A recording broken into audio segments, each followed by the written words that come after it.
할렐루야. 한 주간 건강하셨죠? 저는 목감기가 살짝 걸려가지고 목이 계속 부어있고 기침을 많이 했는데 오늘 목소리가 좀 고르지 못할 것 같아서 여러분들께 조금 죄송스럽습니다. 2024년 마지막을 보내는 중입니다. 1월 달에는 이 2024년이 우리에게 미래였죠. 그런데 12월 그것도 22일이 되고 보니까 이미 과거가 되어버렸습니다. 그 미래의 시간을 어떻게 보내셨습니까? 우리는 미래를 계획한다고 흔히 말하죠. 그런데 사실 미래는 계획할 수 없어요. 내가 상상하고 생각하고 계획했던 대로 미래가 우리에게 오지 않기 때문이죠. 대부분의 시간을 우리는 계획한 대로 산다기보다 미래가 우리에게 주어지는 대로 그렇게 살아냅니다. 미래 자체는 여러 가지가 있어요. 어떤 미래가 있냐면요. 인간적인 차원으로 보자면 내가 계획한 미래가 있고요. 내가 생각한 미래가 있고 내가 받아들인 미래가 있어요. 내가 계획하고 내가 계획한 대로 되지 않고를 떠나서 내가 생각한 미래가 있고 내가 받아들이는 미래가 있어요. 이건 인간적인 차원이고요. 신적 차원으로 보자면요. 하나님이 약속해 주신 미래가 있어요. 하나님이 약속해 주신 미래가 있고 하나님이 우리에게 허락하시는, 우리에게 가져다 주시는 그런 미래가 있죠. 단어가 조금 좋지 않습니다만 이거는 신학적인 표현인데요. 하나님께서 우리에게 강요하시는 미래도 있어요. 우린 그렇게 살고 싶지 않은데 하나님이 우리에게 덥석 이렇게 살아라 하시는 그런 미래죠. 인간적인 차원, 신적인 차원 말고 우리가 그것을 예상할 수 있느냐, 예측할 수 없느냐를 놓고 차원을 나눠보자면 우리가 계획하는 미래, 하나님이 우리에게 약속해 주신 미래는 우리가 생각하고 우리가 알 수 있는 미래죠. 그러나 우리가 용납하고 수용하고 받아들이는 미래, 혹은 하나님이 우리에게 강요하시는 미래는 우리가 전혀 알 수 없고 예측할 수 없는 미래예요. 미래를 어떻게 살아가느냐, 어떤 미래를 살아가느냐 하는 것은요, 우리가 그 미래를 어떻게 생각하고 있느냐, 무엇을 미래라고 생각하고 있느냐, 어떤 미래를 준비하고 어떤 미래를 대비하고 어떤 미래를 소망하고 있느냐에 따라서 우리의 삶이 달라져요. 다른 말로 하면요, 2024년을 돌아보면 2023년이랑 똑같았던 것 같고 2022년하고도 비슷했던 것 같고 똑같이 보이죠. 그런데 나의 마음가짐과 나의 계획과 하나님과 나와의 관계, 이 모든 것을 생각해보면 전혀 다르다는 거죠. 자, 20살 청년이 있습니다. 청년 2명이 있다고 합시다. 대학에 입학하고요, 군대를 가고요, 제대 전역해서 편의점에서 알바를 합니다. 이렇게 한 2, 3년, 3, 4년의 시간이 흘러가요. 그런데 겉으로는 똑같아 보이는 삶인데 20살 청년 A는 내가 대학교에 가야지, 내가 공부해서 입학할 거야, 이렇게 입학하고요. 나 군대 갈 거야 해서 군대 가고요. 제대한 다음에 나 사회 경험도 해볼 거야 해서 편의점에서 알바를 했습니다. 그런데 똑같은 20살 청년 B는요, 고등학교 졸업했으니까 학교 가야지 뭐, 그렇게 시험 봐서 학교 갔고요. 점수 나오는 대로 가지 뭐 해서 갔고요. 영장 나오니까 군대 가야지 뭐 해서 가고요. 할 일 없으니까 알바라도 해야지 해서 알바를 합니다. 겉으로 보기에는 똑같이 학교에 가고 대학을 가고 군대를 가고 알바를 하는 몇 년 동안의 시간이 모르는 사람이 겉으로 볼 때는 똑같은 삶이 이어지지만 이 청년 A와 청년 B의 삶은 전혀 다른 삶일 것입니다. 그 삶의 내용은 전혀 아마 다를 겁니다. 이 두 청년이 앞으로 살아가게 될 미래는 전혀 다른 미래를 살아가게 되죠.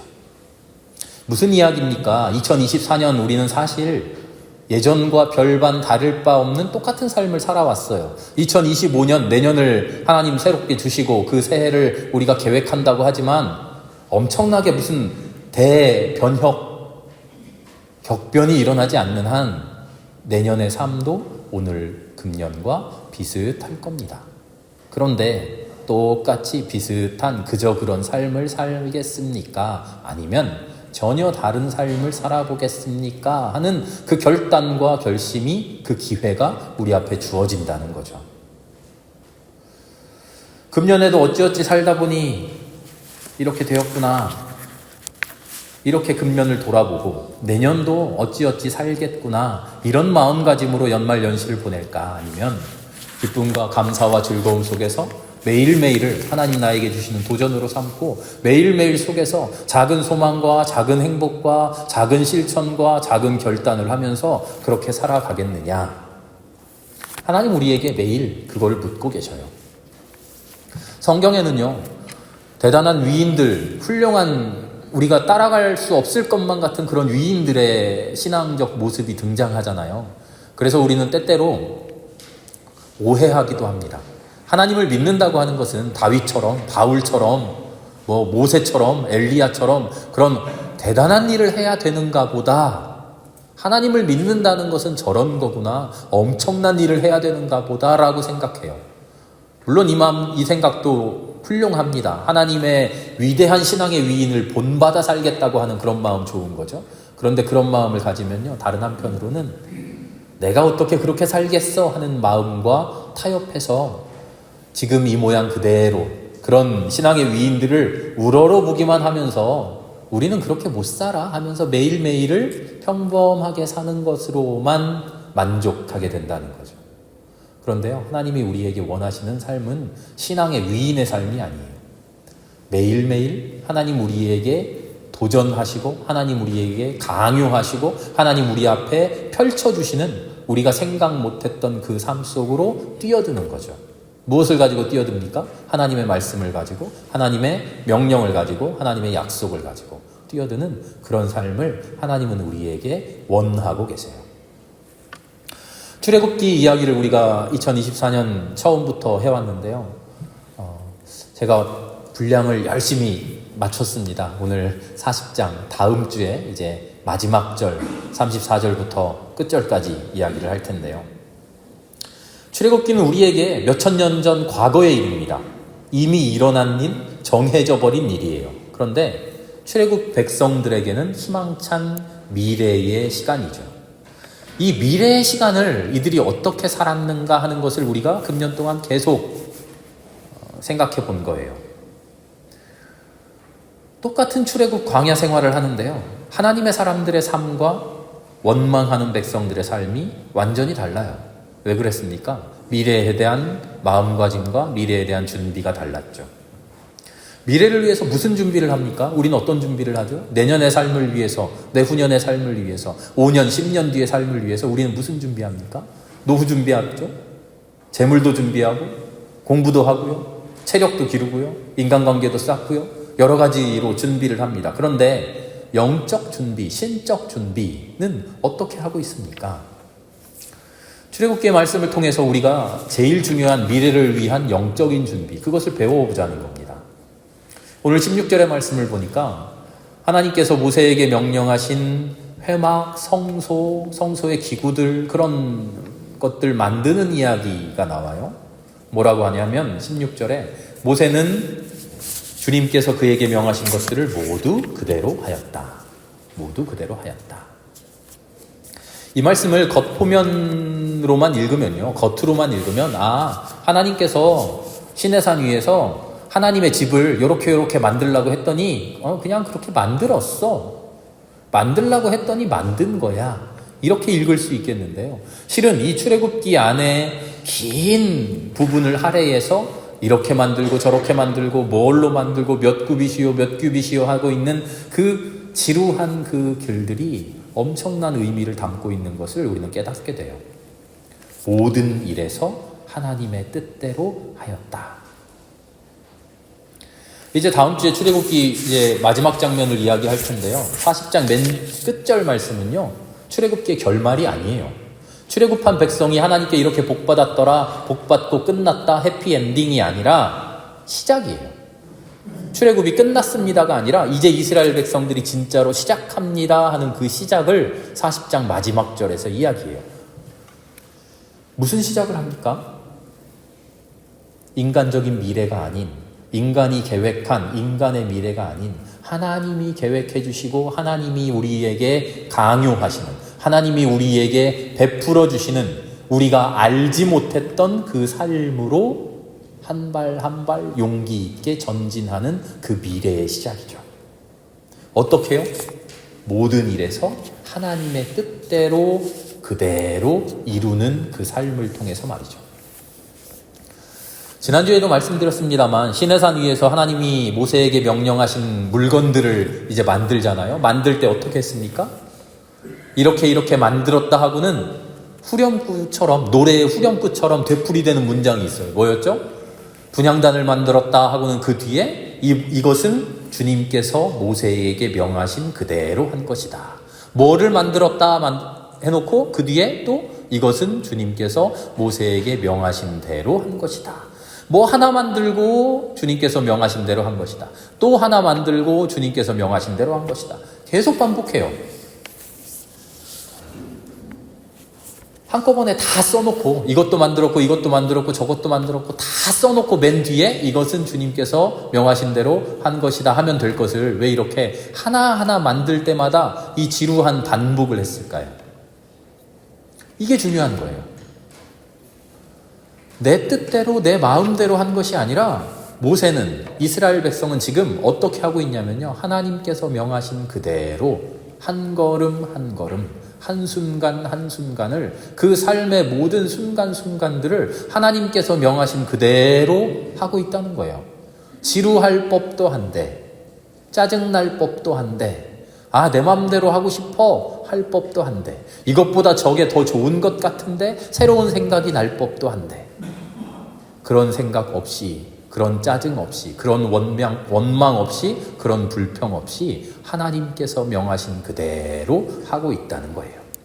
특별히 오늘 16절부터 33절까지의 말씀은요, 제가 오늘 읽을 때는 넘어갔습니다만 성경을 펼쳐서 한번 보세요. 한 절마다 나와요. 한 절마다. 매 절마다 이것은 주님께서 모세에게 명하신 대로 한 것이다. 우리의 일은 명확합니다. 우리의 삶의 준비는 명확해요. 우리 뭐를 해야 됩니까? 미래를 위해서 우리 뭐 해야 됩니까? 재물을 뭐 해야 됩니까? 미래를 위해서 건강 100세 살아야 되니까 운동해야 됩니까? 혼자 사는 게 좋지 않고 이웃과 함께 살아야 정신건강이 좋으니까 좋은 친구 사귀어야 됩니까? 물론 좋죠. 훌륭하죠. 반드시 해야 되는 거죠. 그런데 우리가 진짜로 준비해야 될 일이 그것뿐입니까? 아니요. 하나님이 우리에게 명하신 그대로 살아가는 우리의 삶의 자세를 준비하는 거예요. 하나님이 우리에게 명하신 그대로 살아갈 수 있는 우리 삶의 모습을 실현해 보는 거예요. 실천해 보는 거예요. 그러려면 우리는 알아야죠. 하나님 나에게 무엇을 명하시는가? 우리는 그대로 행하고 있는가?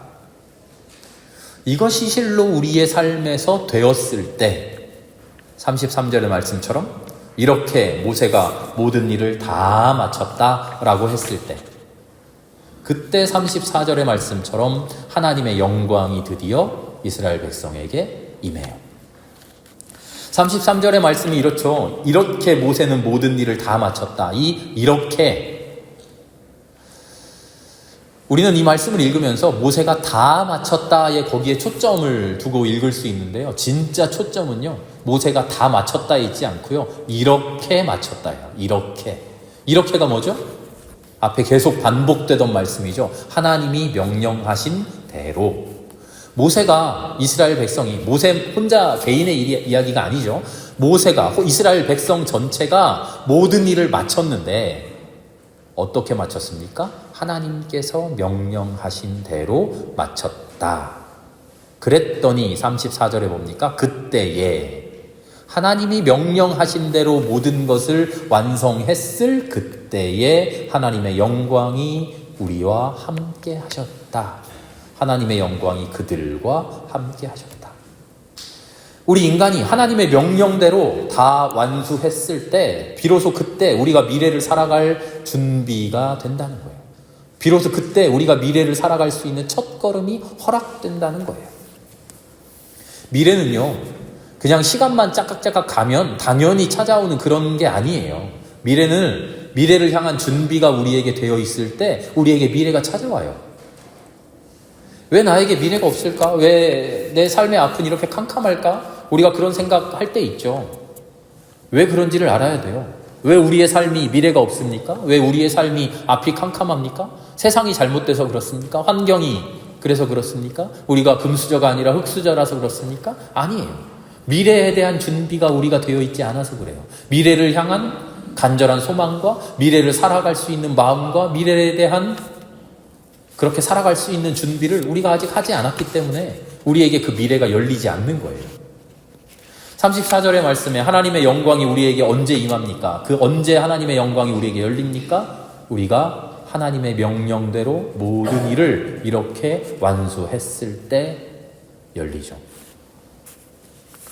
바로 이 지점에서 우리는 깨달아야 돼요. 무엇을 깨닫습니까? 우리는 보통 이렇게 생각합니다. 이렇게 생각해요. 하나님을 만나고 하나님을 믿고 하나님의 말씀을 배우고 하나님의 말씀을 차츰 깨달아가고 그렇게 신앙생활 시작해서 신앙생활이 성숙하고 우리의 믿음도 자라나서 그 결과로서 하나님의 말씀대로 한다. 맞죠? 틀린 것 없죠? 그런데 오늘의 말씀을 보니까 우리가 생각했던 이 순서가 조금 잘못됐다는 거예요. 우리는 우리가 자라나서 우리가 성장해서 하나님의 말씀도 듣고 하나님의 말씀도 배우고 그 말씀대로 할 수 있는 시행착오도 겪어보고 그런 뒤에 우리의 삶의 결과로서 우리의 삶의 열매로서 하나님의 말씀대로 했습니다. 이렇게 생각하는데 오늘 출애굽기의 말씀을 보니까 하나님의 순서는 다르다는 거예요. 먼저 우리가 하나님의 일을 다 완수하면 하나님 명령하신 대로 우리가 다 마치면 그때 우리의 미래가 열린다는 거예요. 그렇죠? 이스라엘 백성들이 하나님께서 만들어주신 그 미래를 열심히 살아내고 난 뒤에 이스라엘 백성들의 삶의 끝절에 성경이 이렇게 하나님께서 명하신 일을 다 완수했습니다. 이렇게 쓰지 않는다는 거예요, 성경은. 성경은 지금 어떻게 쓰고 있습니까? 하나님께서 우리에게 말씀해 주신 것, 하나님이 백성들에게 명령하신 것을 다 완수한 후에, 다 마친 후에 그때 비로소 미래가 열린다는 거예요. 목사님 그거 말이 안 맞는데요. 완수했는데 어떻게 열립니까? 그럼 고민해 봐야죠. 모든 것을 마쳤다는 건 뭘까? 모든 일을 완수했다는 것은 뭘까? 전 이렇게 생각해 봤습니다. 완성, 완수, 이 말의 의미는 여러 가지 의미가 있습니다. 문자적인 의미가 있겠고요.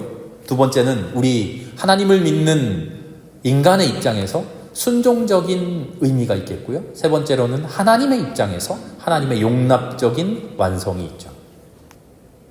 문자적인 의미라는 것은 이렇습니다. 완성, 완수라고 하는 것을 우리가 단어로, 언어로 생각할 때 완성은 다 하고 나서 끝에 있는 건데 하는 그런 생각의 완성이고요. 이제 신앙적인 의미로 넘어가면 인간의 순종적인 완성이 있죠. 우리가 일을 끝마쳐서 완성이 아니고요. 일을 하나님의 말씀대로 하겠습니다라고 시작할 때에 이미 우리의 순종은 완성되어 있죠. 이해가 되시죠?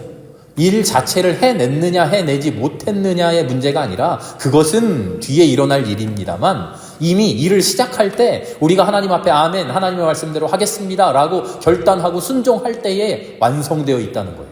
하나님을 향한 우리의 마음이요. 하나님과 우리와의 관계가요. 하나님이 우리를 통해서 보고자 하시는 하나님의 소망의 모습이 우리를 향한 우리에게 원하시는 하나님의 모습이 이미 완성된다는 거예요.